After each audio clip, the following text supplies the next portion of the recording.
Hello, ഇന്ന് നമുക്ക് variety ആയിട്ടുള്ളൊരു സ്നാക്ക് ഉണ്ടാക്കിയാലോ? നല്ല ഹെൽത്തി ആയിട്ടുള്ളൊരു സ്നാക്കും കൂടെയാണ് കേട്ടോ അത്. തേങ്ങയും പഴവും ഉണ്ടെന്നുണ്ടെങ്കിൽ നമുക്ക് പെട്ടെന്ന് തന്നെ ഉണ്ടാക്കിയെടുക്കാൻ പറ്റുന്ന നല്ല ടേസ്റ്റി ആയിട്ടുള്ളൊരു സ്നാക്കാണിത്. അപ്പോൾ ഈ സ്നാക്ക് ഉണ്ടാക്കാൻ വേണ്ടിയിട്ട് ഇപ്പോൾ ഞാനിവിടെ 2 നേന്ത്രപ്പഴമാണ് എടുത്തിട്ടുള്ളത്. അപ്പോൾ നമുക്കിതിൻ്റെ തൊലിയെല്ലാം കളഞ്ഞ് ചെറിയ പീസായിട്ടൊന്ന് കട്ട് ചെയ്തെടുക്കണം.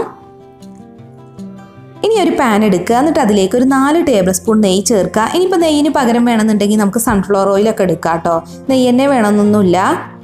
അപ്പോൾ നെയ്യ് മെൽറ്റ് ആയതിനു ശേഷം നമ്മൾ ചെറുതായിട്ട് കട്ട് ചെയ്ത് വെച്ചിട്ടുള്ള ബനാന ഇതിലേക്ക് ഇട്ട് കൊടുക്കാം. ഇനി ബനാന നല്ല പോലെ ഒന്ന് വാട്ടിയെടുക്കുകയാണ് ചെയ്യേണ്ടത്. അപ്പോൾ ബനാനയൊക്കെ ഇപ്പോൾ ഇവിടെ നല്ല പോലെ വാടി വന്നിട്ടുണ്ട്.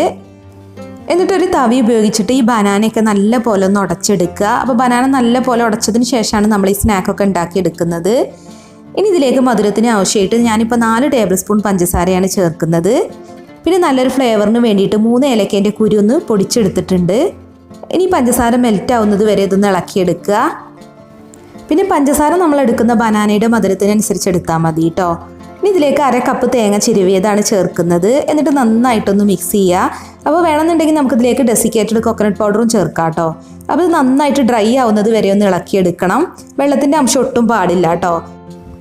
അപ്പോൾ ഇതിവിടെ റെഡി ആയിട്ടുണ്ട്. ഇപ്പോൾ ഞാൻ കൈകൊണ്ട് തൊടാൻ പറ്റുന്നൊരു ചൂടായപ്പോഴാണ് ഇപ്പോൾ ഇത് എടുക്കുന്നത്.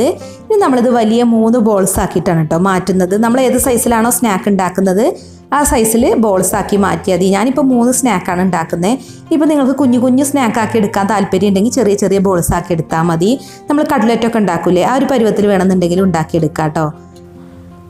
ഇനി നമ്മൾ റെഡിയാക്കി വെച്ചിട്ടുള്ളൊരു ബോൾ എടുക്കുക. എന്നിട്ട് നന്നായിട്ടൊന്ന് ഷേപ്പ് ചെയ്തിട്ട് ഉരുട്ടിയെടുക്കുക കേട്ടോ. എന്നിട്ട് നമ്മൾ കൗണ്ടർ ടോപ്പിൽ വെച്ചിട്ട് കൈകൊണ്ട് തന്നെ ഇതുപോലെ ഒന്ന് പരത്തിയെടുത്താൽ മതി.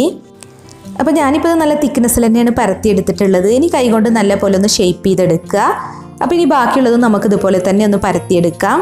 പിന്നെ നിങ്ങൾ ചെറുതായിട്ടാണ് പരത്തിയെടുക്കാൻ ഉദ്ദേശിക്കുന്നതെങ്കിൽ ഒരു കുഞ്ഞു കുഞ്ഞു ബോൾസ് ഉണ്ടാക്കിയിട്ട് പരത്തിയെടുത്താൽ മതി.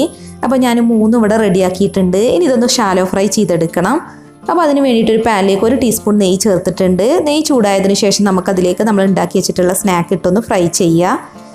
ഒരു മീഡിയം ഫ്ലെയിമിലിട്ട് ഫ്രൈ ചെയ്താൽ മതി. അപ്പോൾ നല്ലൊരു ഗോൾഡൻ ബ്രൗൺ നിറാകുമ്പോൾ ഒന്ന് മറിച്ചിട്ട് കൊടുക്കണം.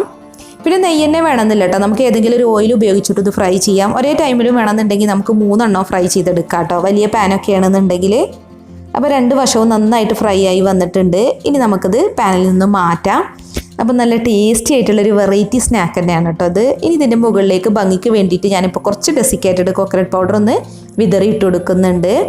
അപ്പോൾ ഇത്രയേ ഉള്ളൂ, നല്ല ഹെൽത്തി ആയിട്ടുള്ള അടിപൊളി ബനാന സ്നാക്ക് ഇവിടെ റെഡി ആയിട്ടുണ്ട്. നല്ല ടേസ്റ്റാണ് കേട്ടോ. അപ്പോൾ നിങ്ങളൊന്ന് ട്രൈ ചെയ്ത് നോക്കുക. പിന്നെ നിങ്ങൾക്ക് ഈ വീഡിയോ ഇഷ്ടമായിരുന്നുണ്ടെങ്കിൽ ഒന്ന് ലൈക്ക് ചെയ്യുക, ഷെയർ ചെയ്യുക.